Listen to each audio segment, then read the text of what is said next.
जय हिंद। नमस्कार दोस्तों, EduGS वर्ल्ड में आपका स्वागत है। आज का टॉपिक है भारतीय संविधान की प्रस्तावना।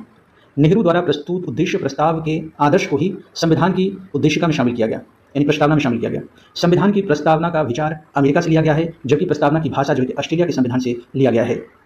प्रस्तावना के अनुसार संविधान की समस्त शक्तियों का स्रोत भारत के लोग हैं। यूनियन ऑफ इंडिया बनाम मदन गोपाल 1957 के निर्णय में प्रस्तावना की अवहेलना हेतु रक्षा करने के लिए न्यायालय में नहीं ले जा सकता है। अर्थात यूनियन ऑफ इंडिया बनाम मदन गोपाल 1957 के निर्णय में सर्वोच्च न्यायालय ने कहा कि अगर प्रस्तावना का कोई अवहेलना करता है तो न्यायालय में नहीं ले जा सकता है। बेरोजगारीवाद 1960 में सर्वोच्च न्यायालय ने कहा कि यदि संविधान की भाषा संदिग्ध हो तो वहाँ प्रस्तावना विधिक निर्वाचन में सहायता करता है। अर्थात अगर संविधान की कोई भाषा, कोई अंक स्पष्ट नहीं हो तो प्रस्तावना जो है कि उसे स्पष्ट करने में सहयोग करती है।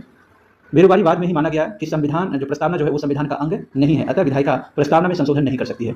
केशवानंद भारतीवाद 1973 में प्रस्तावना को संविधान का अंग मान लिया गया, अतः केशवानंद भारतीवाद 1973 के तहत संविधान संसद जो है कि प्रस्तावना में संशोधन कर सकती है। यही कारण है कि 42वां संविधान संशोधन 1976 किया गया, जिसके तहत संविधान में पंथनिरपेक्ष, समाजवाद और अखंडता शब्द जोड़ा गया। केशवानंद भारतीवाद 1973 में ही मूल ढांचा का सिद्धांत दिया गया और प्रस्तावना को मूल ढांचा का अंग माना गया।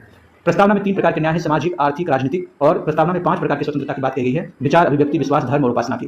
प्रस्तावना में 2 प्रकार की क्षमता की बात की गई है: प्रतिष्ठा और अवसर की समानता की बात की गई है। और लिखित संविधान की अवधारणा फ्रांस की देन है और फ्रांस से ही स्वतंत्रता, समानता और बंधुत्व लिया गया। ये फ्रांसीसी क्रांति से लिया गया है। संविधान में भारत को राज्यों का संघ कहा गया है।